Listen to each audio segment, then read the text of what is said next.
तो hello friends, welcome back to my channel. और friend, आज की वीडियो सीरीज के अंदर हम डिस्कस करने वाले हैं काफ़ी इंपॉर्टेंट टॉपिक जिसका नाम है सीवी एंड रिज्यूमे। जी हाँ दोस्तों, रिज्यूमे और सीवी को डिस्कस करेंगे हम लोग। रिज्यूमे का बेसिकली फॉर्मेट किस तरीके का होना चाहिए, सीवी क्या होता है, सारी चीज़ों को हम आज की वीडियो सीरीज के अंदर डिस्कस करेंगे। रिज्यूमे का इंपॉर्टेंस क्या होता है वो भी डिस्कस करेंगे, तो बने रहिएगा अंत तक। साथ ही साथ अगर आपने अभी तक प्लेलिस्ट को एक्सेस नहीं किया है इंग्लिश और कम्युनिकेशन की, तो प्लेलिस्ट को एक्सेस कर लीजिएगा, ताकि जो पुराने वीडियोस हैं उनको अगर आप देख लेंगे तो पूरा कंसेप्ट आपका इंग्लिश और कम्युनिकेशन सब्जेक्ट का क्लियर हो जाएगा, कोई दिक्कत परेशानी आपको नहीं होगी। क्लियर? व्हाट इज सीवी और रिज्यूमे? क्लियर? यहाँ पे पहला पॉइंट कह रहा है कि द रिज्यूमे और biodata is a brief record of the applicants personal details, educational qualification, specialised training, experiences, references and any other relevant information. यानी आपके बारे में क्या करता है जो रिज्यूमे होता है, वो एक ब्रीफली एक्सप्लेन करता है आपके बारे में। यानी छोटे टर्म में कह सकते हैं हम, जो भी आपके एजुकेशन डिटेल्स हैं, जो भी आपके पर्सनल इंफॉर्मेशन हैं, जो भी आपने ट्रेनिंग कहीं से किया है या फिर कोई आपने जॉब का एक्सपीरियंस लिया है, वो सारी चीज़ों को आपको क्या करना है, ब्रीफली एक्सप्लेन करना रहता है रिज्यूमे के अंदर। एंड इसी में कह रहा है कि it is a summary of one's personal and educational accounts. यानी ये क्या है, पर्सनल और एजुकेशनल अकाउंट का एक बेसिकली क्या है, समरी होता है।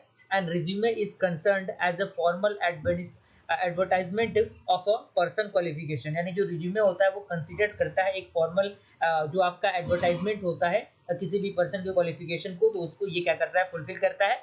और your resume sometime called your CV, यानी जो आपका रिज्यूमे है वही क्या होता है, कुछ जगहों पे कुछ समय बाद क्या होता है, वो सीवी का रूप ले लेता है। And is your most important tools when you applying for a job, and it does not matter how qualified you are and how much experience you have. If your resume is poorly presented or broadly written, also known as the job resume। यानी जब आप किसी भी resume को लिखते हैं अपने first of all job प्राप्त करने के लिए, तो बेसिकली वो क्या होता है, वो जॉब रिज्यूमे होता है, जो कि कहीं ना कहीं उसमें जो मिसिंग जो चीज़ें होती हैं बहुत सारी होती हैं उसके अंदर।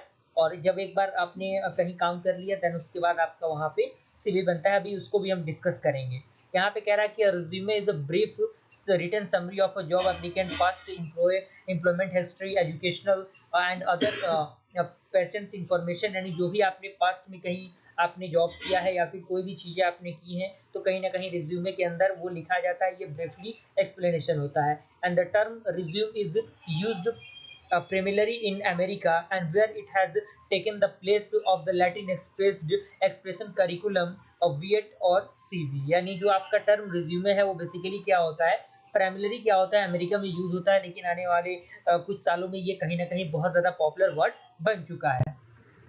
अब यहाँ पे रिज्यूमे फॉर्मेट की हम बात करें तो यहाँ पे आप देख सकते हैं कुछ स्टेटमेंट इसके अंदर दिया गया है। ऑल्दो इस स्टेटमेंट को थोड़ा सा आपको पढ़ के समझ लेना है, मैं वहाँ भी समझाऊंगा नहीं, क्योंकि वक्त ज़्यादा लग जाएगा, वीडियो का ड्यूरेशन काफ़ी ज़्यादा होगा, कोई फायदा नहीं होगा। बेसिक फॉर्मेट को हम जानेंगे।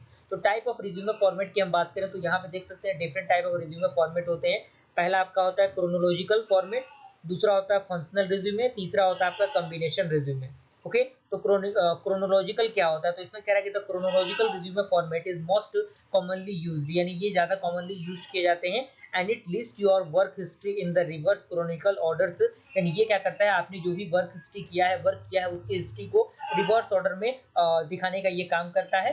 एंड फंक्शनल रिज्यूमे क्या होता है, तो functional resume focus on skills. यानी जो फंक्शनल रिज्यूमे होता है वो बेसिकली आपके स्किल्स पे फोकस करता है। And they are organised by the different type of skill और experience rather than the by the chronological work history. यानी जो फंक्शनल रिज्यूमे होता है वो केवल आपके स्किल पे फोकस करता है, और ये क्या करता है, ऑर्गेनाइज होता है bye the different type of skill और एक्सपीरियंसेस की वजह से, और ये सारी चीजें इसके अंदर होती हैं। And functional resume are good for people with gaps in employment history और whose work history is not directly related to the job. यानी जो फॉर्मल फंक्शनल रिज्यूमे होता है बेसिकली आपको बताता है कि आपने कितने साल काम किया, या फिर कितने कहीं आपने कुछ गैप तो नहीं लिया, अगर आपने गैप लिया तो कितने साल का गैप लिया है, तो ये सारी चीजें उसके अंदर ऐड होती हैं। उसके बाद आपका आता है कॉम्बिनेशन रिज्यूमे। तो इसमें कह रहा है combination resume are a mix of the chronological and the functional format. यानी जो भी फंक्शनल फॉर्मेट और क्रोनोलॉजिकल फॉर्मेट जो है उनका कॉम्बिनेशन होता है। And they provide a chronological list of one's work history, but they also have a section that focus on the different type of skills. Okay,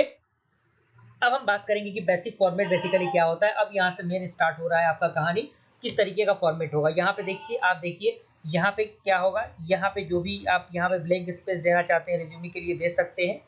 और यहाँ से आपका नाम स्टार्ट होगा। आपने नाम अपना लिखना है, फोन नंबर लिखना है, सिटी लिखना है, ईमेल एड्रेस लिखना है।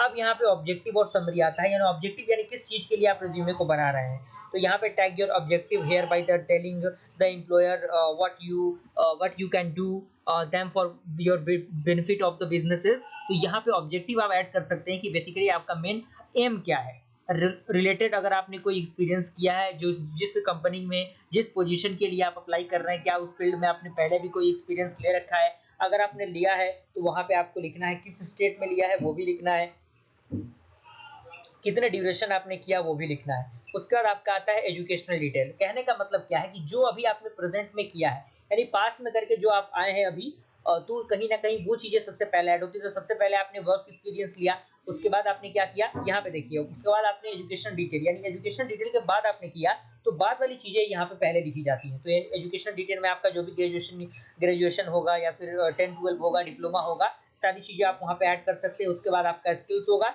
एक्टिविटीज होगा, यानी जो भी बेसिकली हॉबीज हम इसे कह सकते हैं। और अगर आपने कोई अवार्ड वगैरह हासिल किया है, कोई चीजों को अगर आपने एक्सेस किया है, कोई सर्टिफिकेशन कोर्स भी किया है, तो आप सारी चीजों को इसमें ऐड कर सकते हैं। क्लियर। और यहाँ पे पर्पस ऑफ रिज्यूमे आप देख सकते हैं, पर्पस बेसिकली क्या है।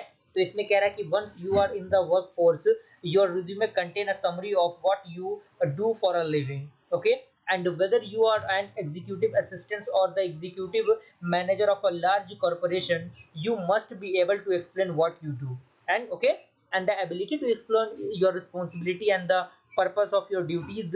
यानी बेसिकली पर्पस क्या है, यानी आप किस ड्यूटीज को करना जानते हैं, क्या आप कर सकते हैं उस कंपनी के बारे में, उसमें आप इस तरीके से उन चीजों को इसमें ऐड करते हैं। ओके। और इम्पोर्टेंस यहाँ पे दिया गया कि without A favourable initial impression prospective employer is likely to stop considering you as a suitable candidate for the job on offer and move on to other candidate who have provided better resume। Okay, तो इस तरीके से हमने क्या किया, resume के पूरे format को देख लिया। इन सारी चीजों का आप लिख लीजिएगा, ऑल्दो आपको उस फॉर्मेट से ही ज्यादातर मतलब रखना है और रिज्यूमे बनाने की कोशिश कीजिए, क्योंकि जब तक नहीं बनाएंगे तब तक चीजें क्लियर नहीं होंगी। तो मिलते हैं ऐसे इंटरेस्टिंग के साथ, तब तक के लिए थैंक यू।